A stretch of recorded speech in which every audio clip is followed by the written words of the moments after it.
Bulldozer के नाम पर गरीबों को मत आप डराने का काम कीजिए।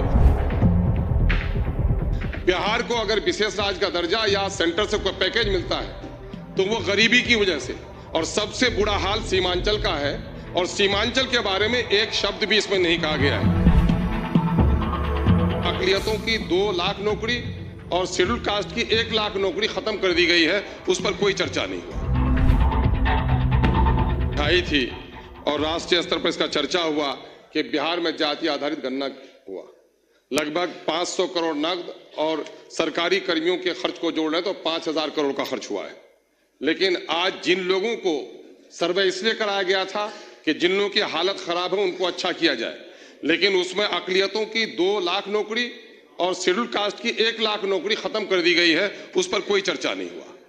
बिहार को अगर विशेष राज्य का दर्जा या सेंटर से कोई पैकेज मिलता है तो वो गरीबी की वजह से, और सबसे बुरा हाल सीमांचल का है, और सीमांचल के बारे में एक शब्द भी इसमें नहीं कहा गया है। एएमयू और एम्स जैसे संस्थाओं को सीमांचल की जरूरत है, उस पर कोई बात नहीं की गई है। रेवेन्यू में व्यापक भ्रष्टाचार है, पूरे तौर पर रेवेन्यू के कर्मचारी लोगों को लूट रहे हैं।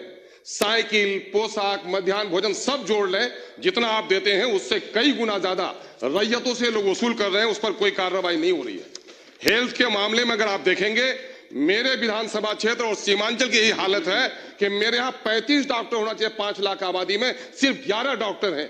क्या आज के दिन में भी हमारे साथ यही नाइंसाफी रहेगी? एजुकेशन का हाल चौपट है। यूरिया की कीमत अभी 350 में बैग मिल रही है। आपका सर एक मिनट आपके तरफ से कृपा कीजिए सर। माँ सब बच्चे से प्यार करती है, लेकिन कमजोर बच्चे का जरा ख्याल रखती है। महोदय, मैं आपसे कहना चाह रहा हूँ, सीमांचल कटाव है और वहां पर कटाव के सिलसिले में कुछ भी काम नहीं हो पा रहा है। मैं आपको यह भी कहना चाहता हूं कि इस वक्त कब्रिस्तानों की घेराबंदी बड़ा काम नहीं है, मामला लॉ एंड ऑर्डर को दुरुस्त बनाना है। इस वक्त गरीबों को उजाड़ा जा रहा है, और माननीय मैं गृह मंत्री से कहूंगा कि बुलडोजर एक खौफ का मामला हो गया है। कानून का राज जरूर स्थापित कीजिए, लेकिन बुलडोजर के नाम पर गरीबों को मत आप डराने का काम कीजिए।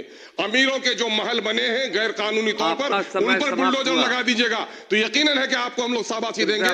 लेकिन गरीबों की झोपड़ी को उजाड़ कर, जिनको रोजगार नहीं दे पाए हैं, उनकी वैकल्पिक व्यवस्था कर दीजिए, फिर उनको उजाड़ने, उनको हटाने का काम कीजिए। बहुत बहुत महोदय, आपने समय दिया, उसके लिए बहुत बहुत शुक्रिया।